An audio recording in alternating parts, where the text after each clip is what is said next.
Hello, friends, and welcome to the Optimized Advisor Podcast, where we focus on optimizing the well-being and best practices of insurance and financial professionals today.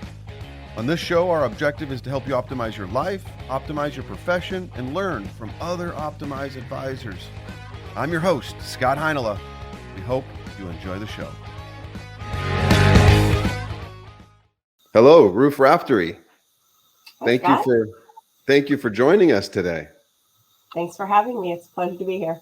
Quite the colorful career you've had, which we would like to dive into for sure, a little bit. Okay. It has been unusual. Let's say that. I mean, what percentage of professionals are CPAs as well as estate planning attorneys? You'd be surprised. There actually are a good number. There's actually an organization I belong to. It's the Attorney CPA Society. So there are a good number. A lot of people who get into the tax world also end up going to law school. So it's not as unusual as you might think. So tell me about that journey of you're in college, your first go at your college was to do what? What was your hopes and dreams? My hopes and dreams were to get a job. And isn't that the case for us all? I grew up in the, LA Law was the big show on television. I wanted to work in a big office building in New York City and wear a suit to work every day. Like that was my dream growing up, small town Pennsylvania where nobody I knew wore a suit to work. And, I really just wanted to either be an accountant or really a lawyer.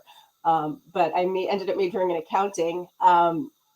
And from there went right on to law school. So that's, and I knew I wanted to go big city, big firm. And if you ask me, I ended up after law school going back into the accounting world. It just happened to be the job I got in the tax department at Deloitte at the time. And it was my dream job. It was in Manhattan in the World Financial Center. I loved every minute of it. It was a lot of work. It was a ton of work, but I really loved it. And if you asked me back then, I'd say my dream was to stay there forever and become a partner, and that would be it.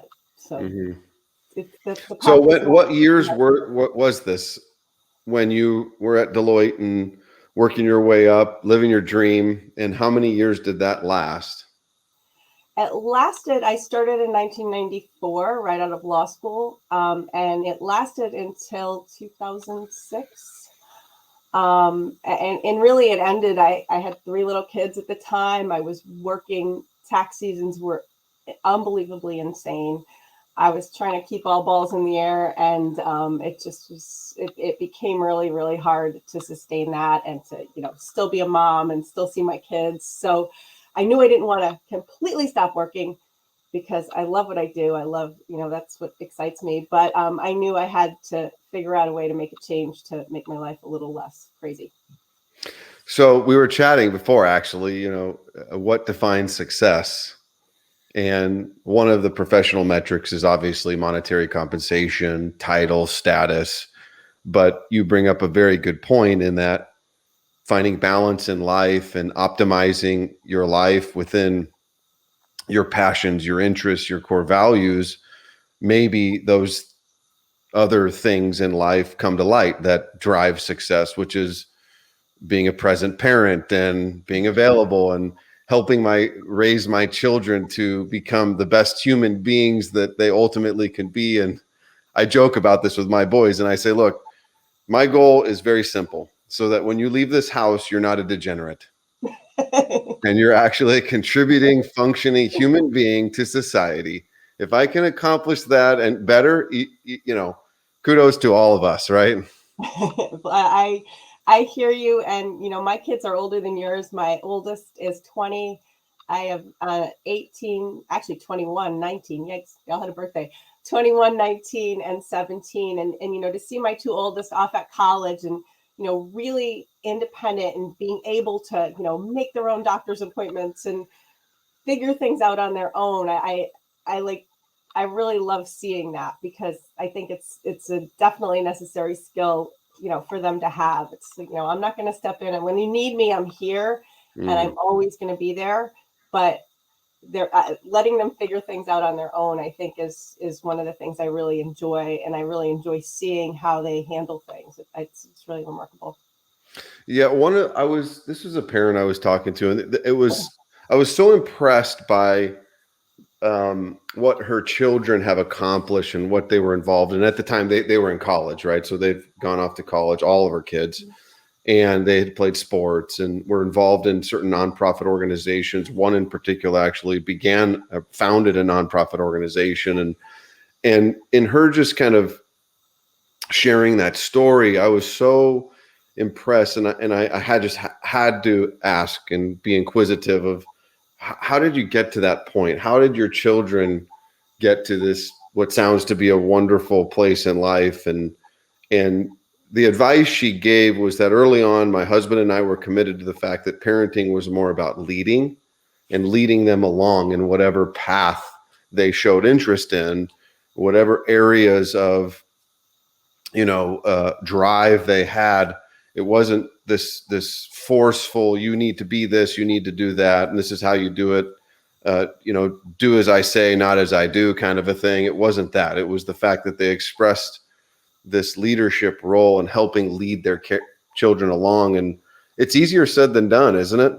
It's totally hard to, especially if you're, a type A personality who's like, things a certain way. It really is hard, and it's hard, but I think it's so important, and it's seeing each one of my kids. I think maybe I was an only child, so I kind of always assumed that if I had a sibling, they'd be just like me.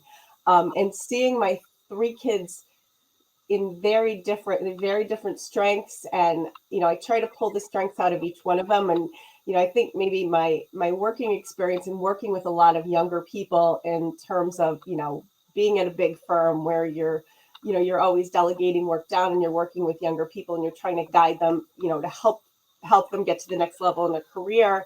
I've sort of taken that approach with my kids. So from kind of early on, whenever they could do it, it's, they need to send an email to the teacher about something, and most of the times, the parent does it, sends an email. I'd like, draft me an email to send to your teacher. I'll look at it, we'll revise it, and then we'll send it. But I kind of try to almost make them like, mini interns, and say, what can I delegate to them? What are these things I can give to them to learn how to do instead of me just doing it for them? Because I think that those skills, have helped them along the way in terms of they're not afraid to, do all those types of things. They know exactly where to start. Yeah, absolutely. And I would imagine in your current role, which I think is a great segue, you co-founding Advanced Planning Educational Group, along with Jeff Henley and a vast group of other professionals, which we'd love to talk a little bit more about.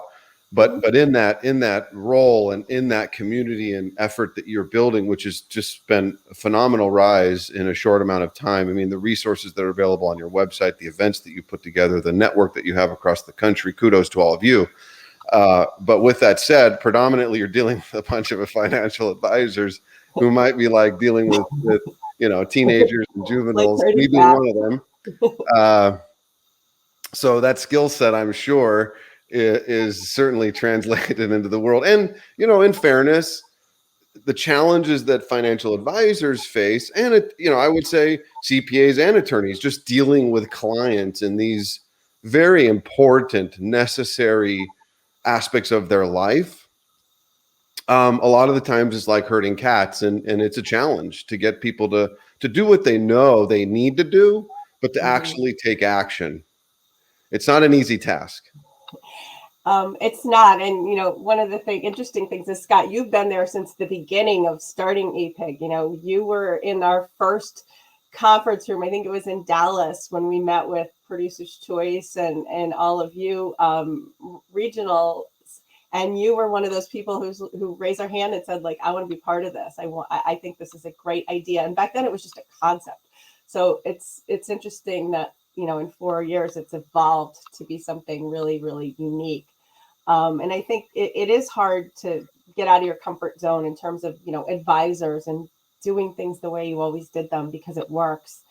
and it's easier than, trying to learn something new or trying to, expand or broaden. There's not enough time in the day sometimes. So that's, I think, the challenge for a lot of advisors is that they want to do it. They want to keep growing and keep expanding. It's time. Time's really, a hard thing to manage. And one of the things that, we try to do, or I try to do at APEG, is like, how can we give you information that takes away time, right? So you don't have to, go through and read all the stuff yourself. Here, we've done it. We've synthesized it. I put it into what I think is an easy way to understand it and to learn it, so that you can save yourself time in learning certain topics that are going to help expand your practice.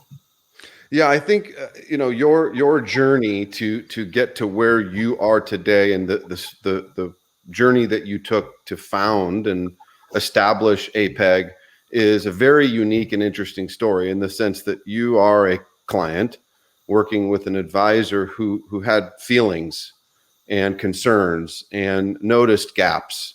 So I love that story, and I think it's very important that you share that story. So if you could just talk about your relationship with advisors in the past and your community, and what led you to say, okay, we need to do something about this. Right. So in all my various roles, I've always been in and around the financial industry. So I worked in accounting firms. I actually worked in an RIA for a while. I worked in a business development role for a valuation firm. So all of those were dealing with financial advisors at some level. You were dealing with very, very high net worth audits with the IRS and high net worth clients, all of that. Right. So I was dealing with advisors, ultra high net worth clients and their advisors, as the advisor to my clients. So I'm part of that group. I dealt with them as part of, business development. Every financial advisor wants to know more accountants and more attorneys, and, they want to take you to lunch and tell you all about, what they do and how they do it. And in seeing all of this, I noticed there are gaps. There's definitely gaps in knowledge of what financial advisors think attorneys and accountants know about what they do, and vice versa. So it's almost like when you can be in a conversation and everybody's going, oh yeah, I understand that.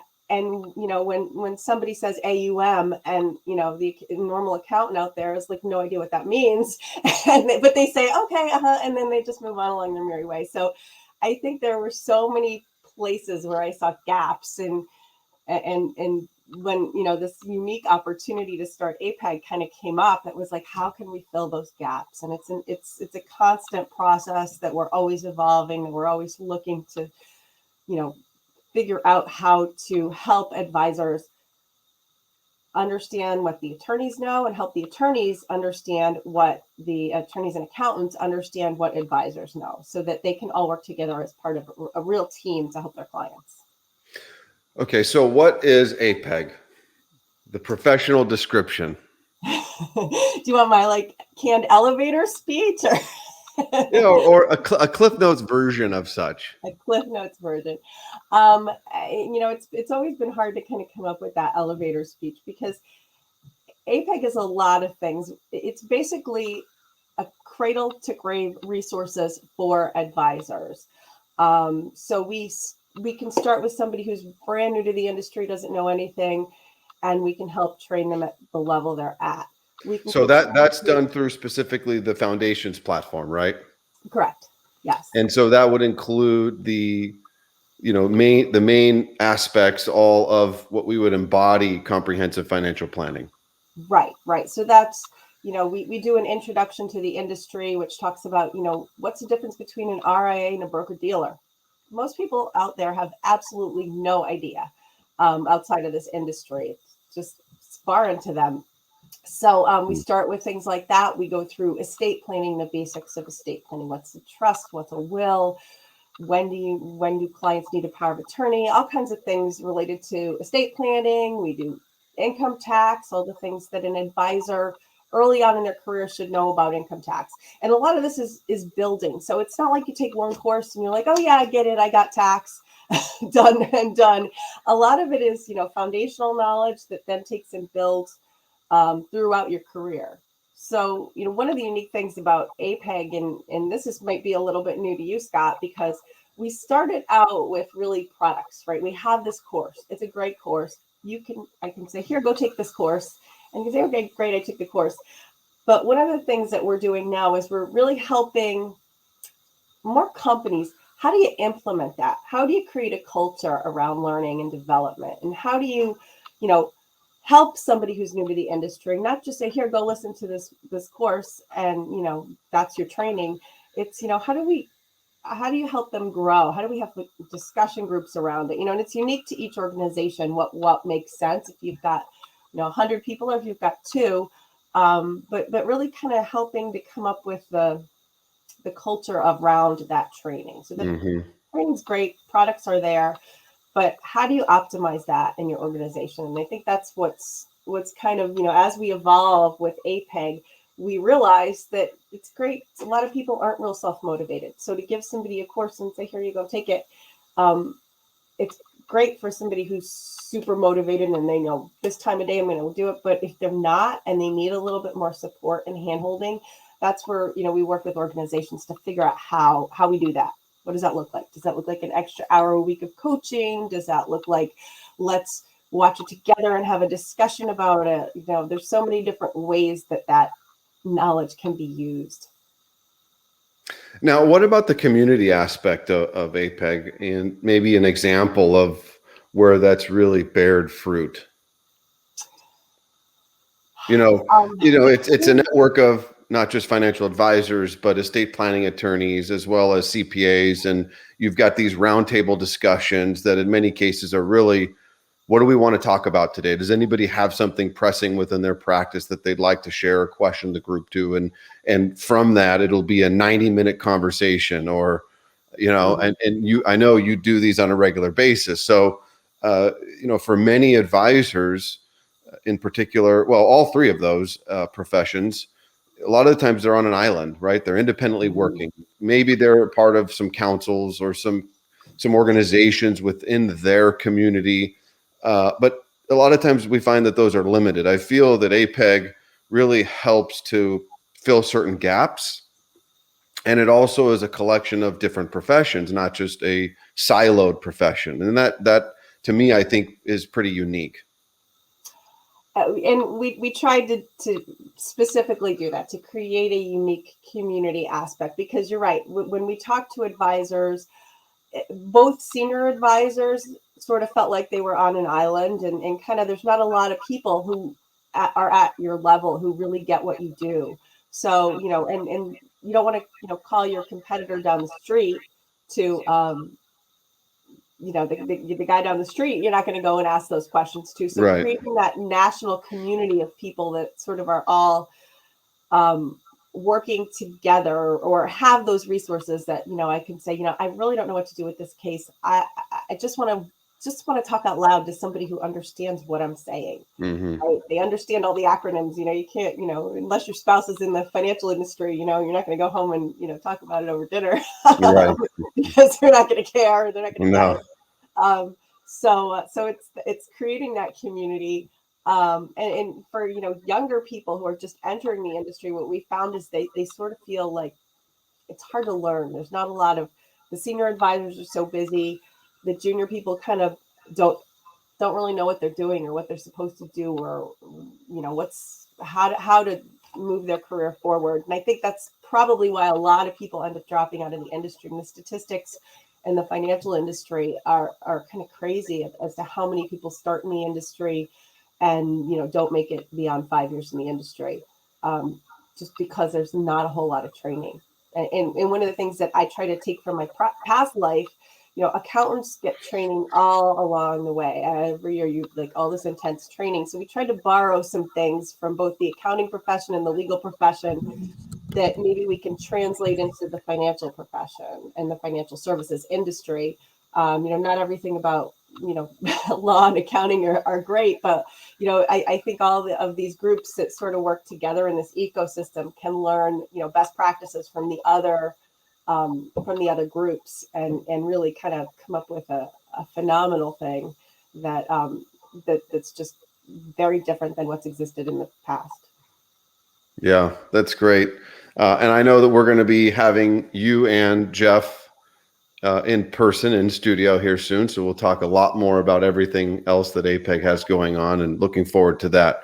I wanted to transition a little bit. I mean, in my career, I could probably say I don't know of any other more profound time of so much potential estate planning change that could potentially be forthcoming, as well as, you know, tax legislation that could be forthcoming.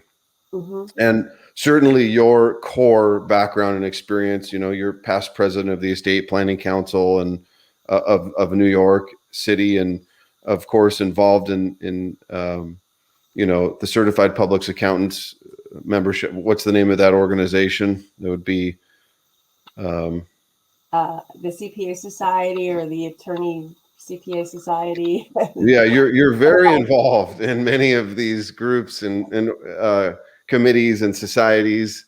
So the point is, you're definitely in the know, and you're an active student.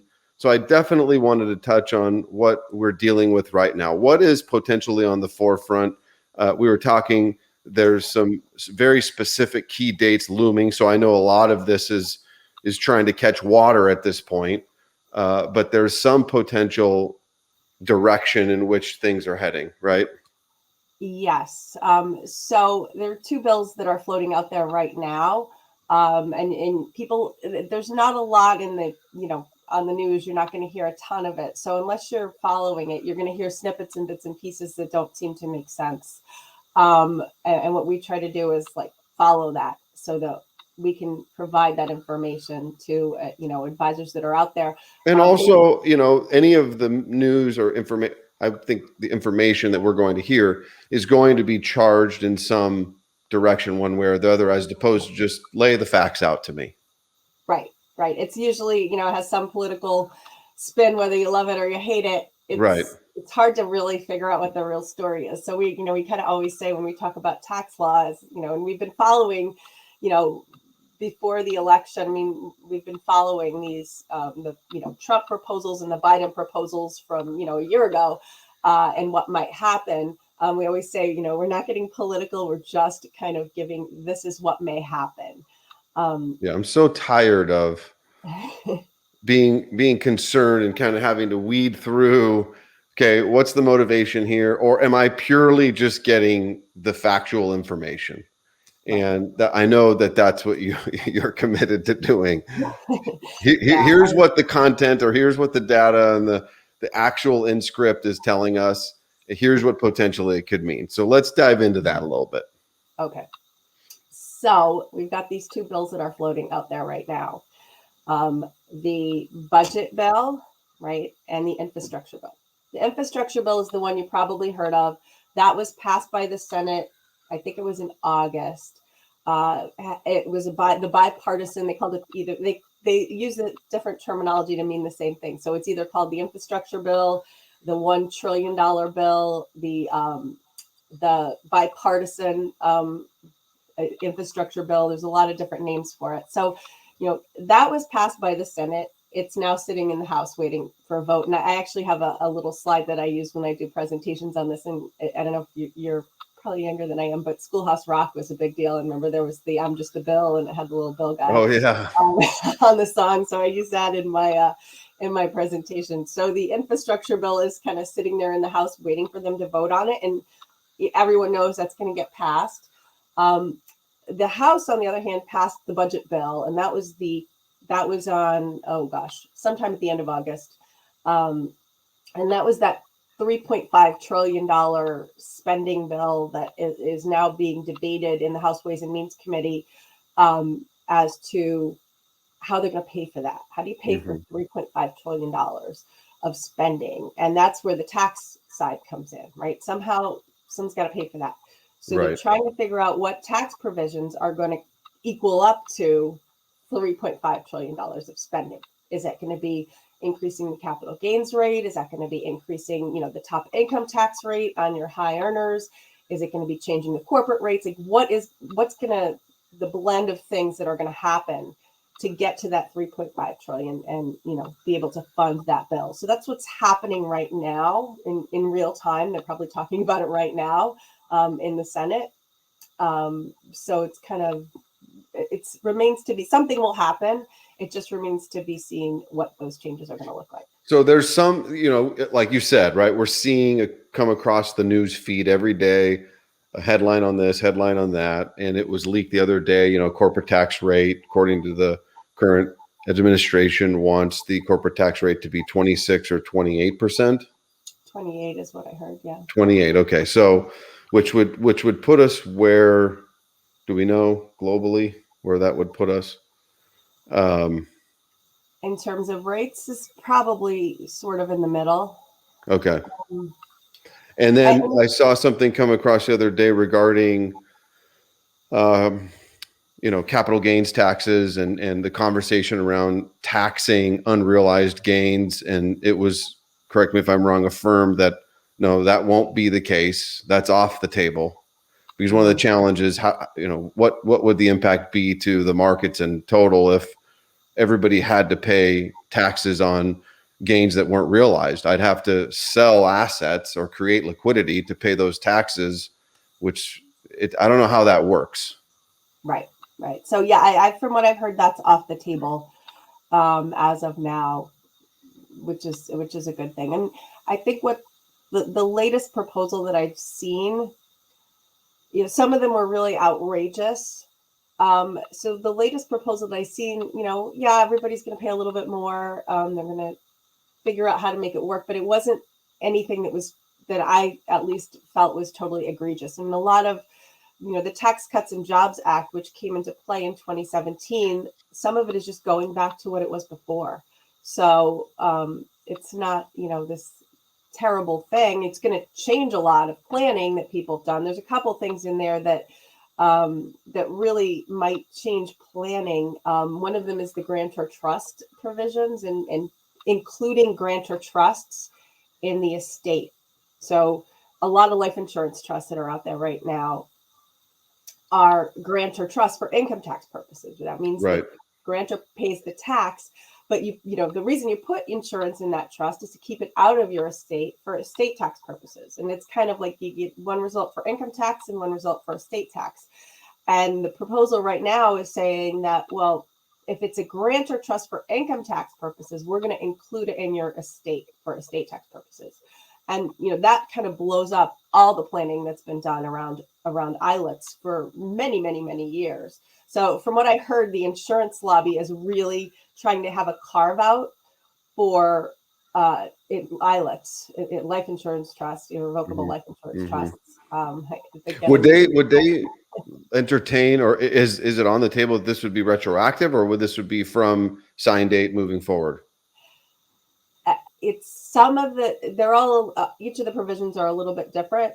The one is maybe the date of that day that it was proposed. So they're trying not to, I think, give people a whole lot of runway to plan. Some of them are January 1st, 2021. Or I'm sorry, 2022, that they'd go into effect. But some of them are like as of the date of proposal or signing. So there's going to be a really tight window that there's not going to be an opportunity to do a ton of planning. I think if there's one thing I'd suggest that exemption right now is $11 million per person, 11 and change per person.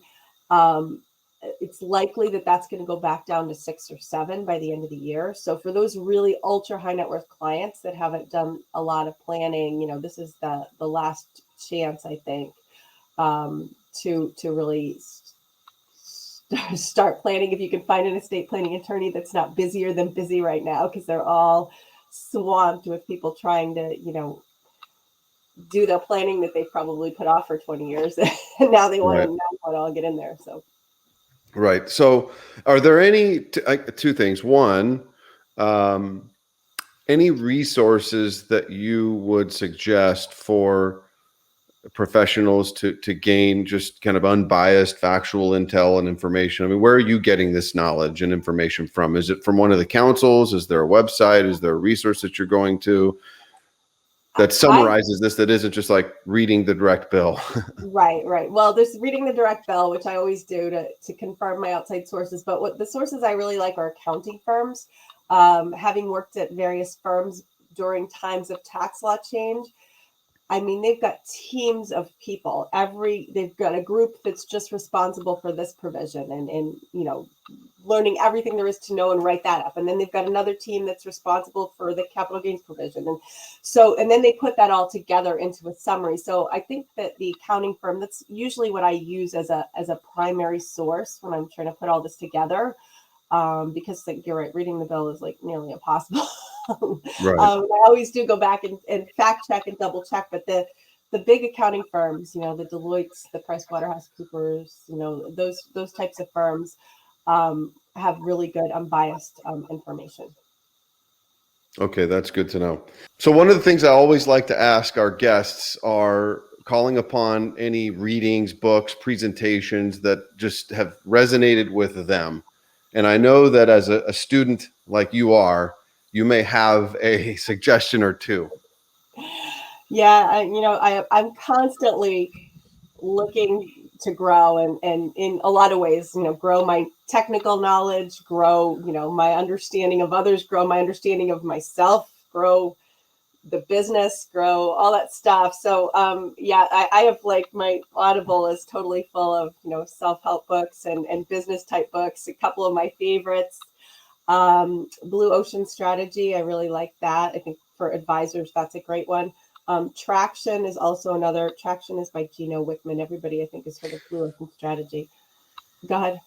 Did you have a question? Do you find yourself reading books more often, or have you switched more to audiobooks? I've switched to audiobooks. Okay.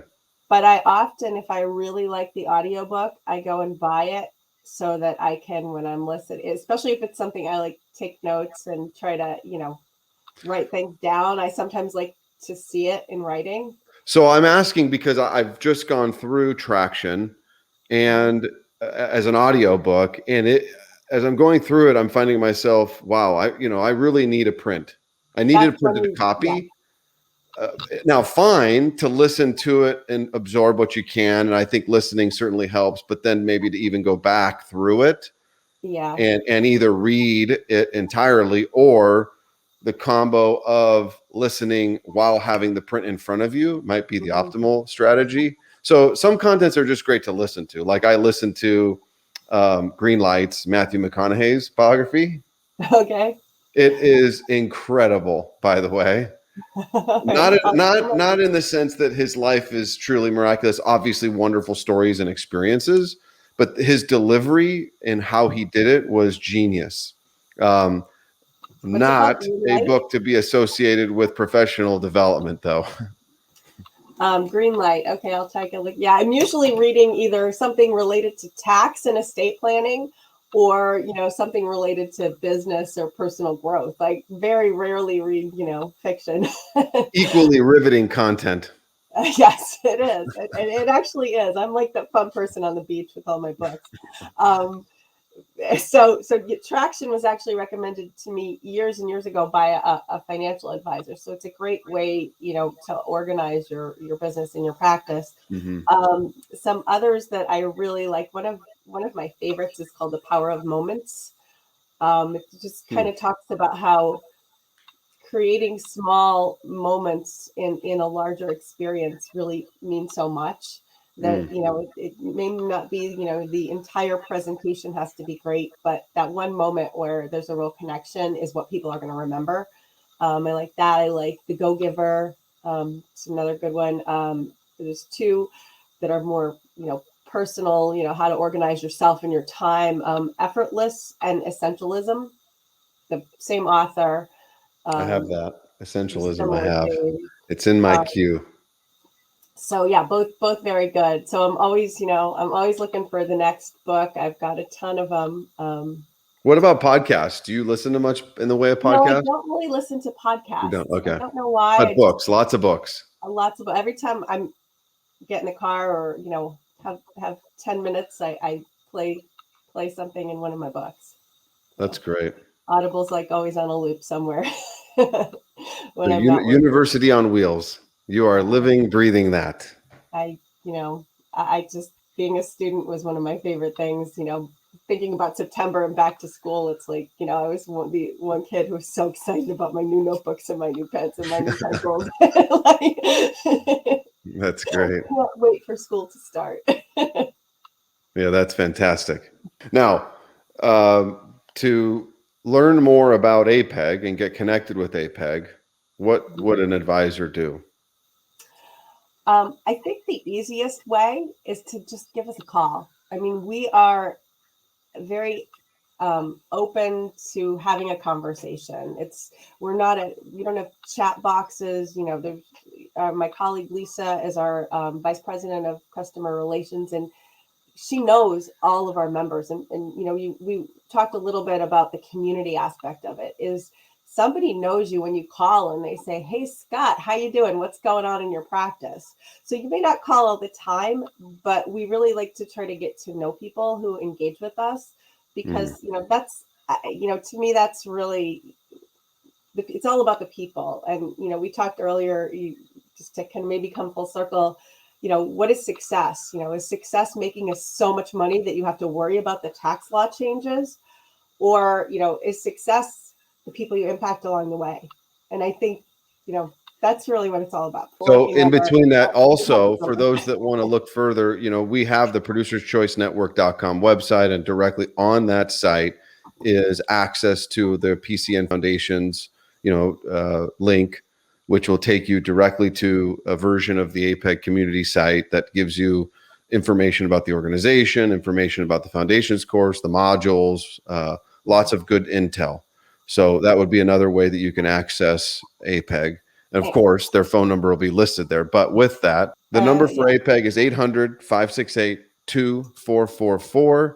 And if you'd like to get a hold of Ruth directly, you're okay with me sharing the email? Yeah. Or just put info@apegcommunity.com. Even better. info@apegcommunity.com. Yeah, everything's listed there. Our numbers right on there. Very good. Thank you for your time. You're welcome. Anytime. We'll see you in a few weeks. All right. We're looking forward to getting on the road and getting, just meeting people and getting to know them. That's what I really enjoy about what I do. You and me both.